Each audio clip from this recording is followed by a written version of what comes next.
Hello, friends. Today we are going to dive into the life of George Clausen, an artist who combined Danish pragmatism, Scottish sensuality, and British avant-garde spirit. But first, his journey from draftsman to king of the brush. George Clausen was born on April 18, 1852 in London to a Danish decorative artist and a Scottish mother.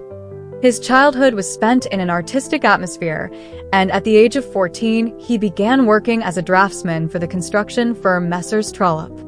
At the same time, he attended classes at the South Kensington School of Art, where he studied under the guidance of Richard Burchett. It was there that he discovered the works of Frederic Leighton and Jean-François Millet, whose works shaped his early artistic taste. A decisive moment in Clausen's life was his meeting with the artist Edwin Long, who noticed the young man's talent and invited him to work in his studio. Long convinced Clausen to take up painting seriously. In the 1870s, Clausen traveled to Paris, the city where Impressionism was taking off. He studied at the Académie Julian under the tutelage of William Bougrot, a master of idealized female images, and Tony Robert-Flérie, an expert in historical painting. But only for 5 months. Why? Because Clausen was tired of academic templates. After returning to England, Clausen began to create paintings on rural subjects. His early works were characterized by simplicity and attention to detail, scenes from the lives of farmers, workers in the field, everyday moments of rural England.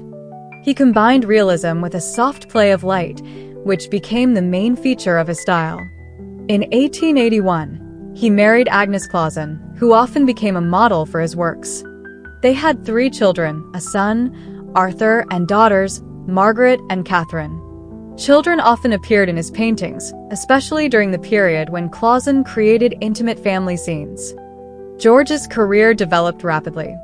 In 1886, he co-founded the New English Art Club, an association of artists who sought to move away from the conservative art of the Royal Academy.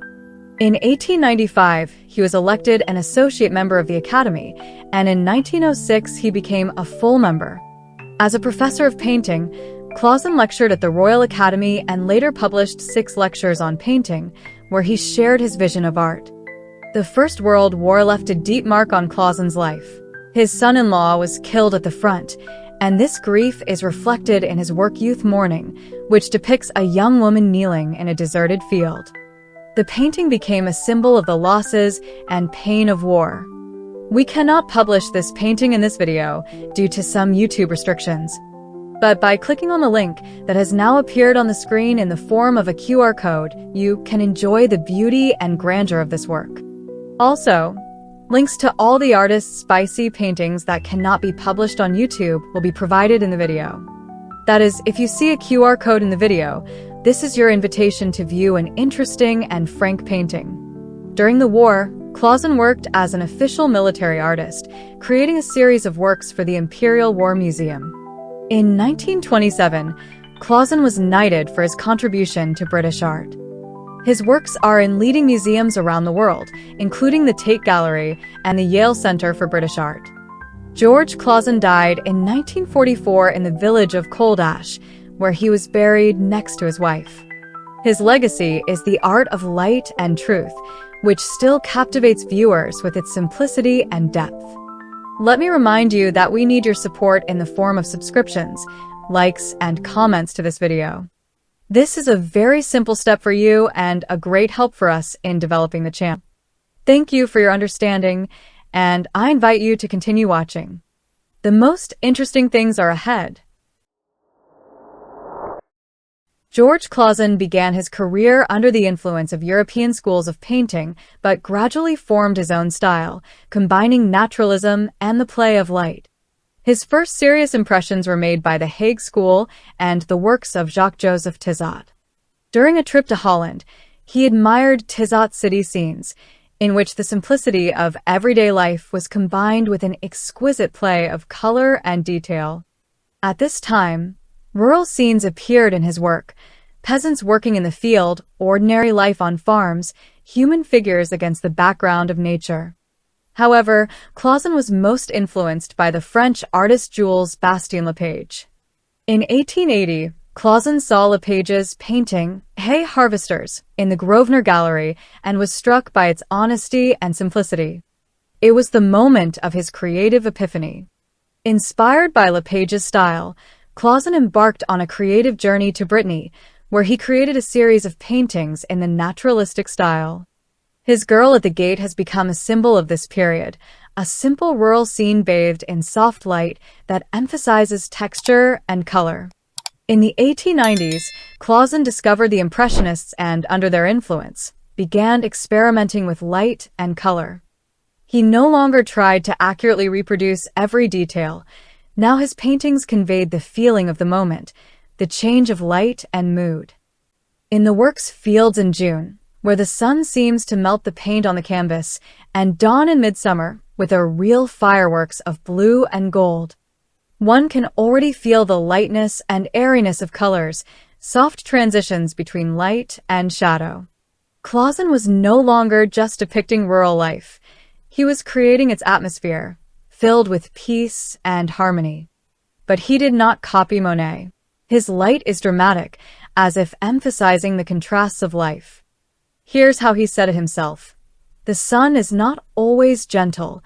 Sometimes it burns, like the truth.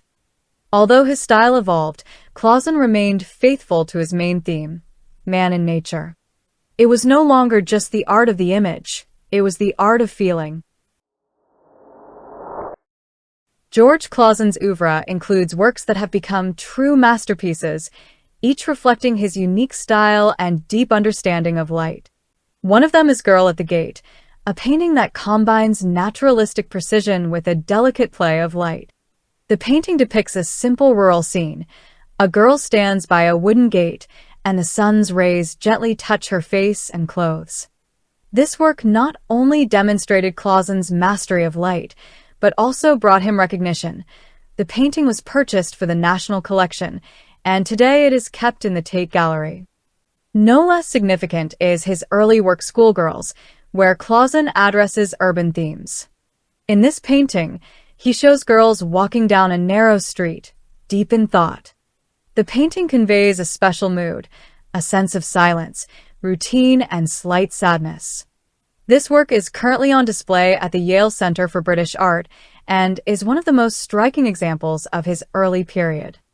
However, the most emotional among his works was the painting, Youth Mourning. Now you see a QR code with a link to it. Clausen created this work after the tragic death of his son-in-law at the front during the First World War. The painting depicts a young woman kneeling in despair in a gloomy field. The emptiness around her, the dead silence, and despair in her pose create a strong emotional effect. This painting has become a symbol of the pain and loss caused by the war. In addition to emotional scenes, Clausen also worked on industrial subjects. During the war, he received the status of an official military artist and created a series of works called Weapons Manufacturing. In these paintings, he depicted factory workers who were forging weapons for the front in difficult conditions. Particularly striking is the painting War Factory at the Woolwich Arsenal, a huge canvas in which Clausen depicts the hard work of workers melting metal in fiery furnaces and making weapons. His works have always had a deep meaning. By clicking on the QR code that appears on the screen now, you can view the painting The Watcher, which was partially shown in the preview to this video. In each painting, Clausen managed to combine technical skill with humanity and emotion. He painted scenes of ordinary life, but he did it in such a way that they were filled with inner light, giving everyday life a special poetry. This is what made his works timeless, and the name of George Clausen a part of the great history of art. For those who have not yet subscribed to the channel, liked it, or written a comment, I think now is the time to do so. And we are moving on. George Clausen played an important role in the development of British art, going from a young rebel to a recognized academic. In 1886, Clausen and like-minded people founded the New English Art Club, a community that challenged the conservative Royal Academy. Their exhibitions were characterized by a spirit of freedom, social appeals, experiments with light, and even naked peasant women that shocked the public. Young artists sought to reform art, abandoning outdated canons and turning to naturalism and Impressionism. Clausen shared these ideas, as he believed that art should reflect the truth of life, not obey academic standards. His participation in this movement helped lay the groundwork for a new approach to British painting. However, despite his initial protest, Clausen was nevertheless recognized in academic circles. In 1895, he was elected an associate member of the Royal Academy, and in 1906 he became a full member. This caused a scandal. How could a rebel become part of the system? Recognition in the Academy did not change his creative principles. He remained true to his style, which combined naturalism, Impressionism, and deep attention to light. It was Clausen who helped to reform the Academy, allowing students to exhibit works without strict censorship. As a professor of painting at the Royal Academy, Clausen made a significant contribution to art education.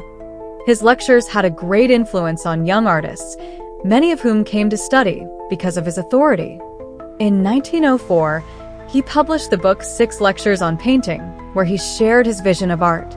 In his lectures, he taught students to observe nature and convey real feelings on canvas. Clausen was also involved in public activities in the art world. In 1909, he became the head of the Art Workers Guild, where he promoted the development of decorative arts and supported young artists. In 1921, he became a founding member of the Society of Graphic Art, where he exhibited his works alongside other famous artists.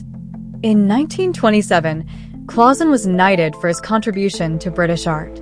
Despite this official status, he remained a modest man who preferred the quiet of the countryside and the simplicity of life.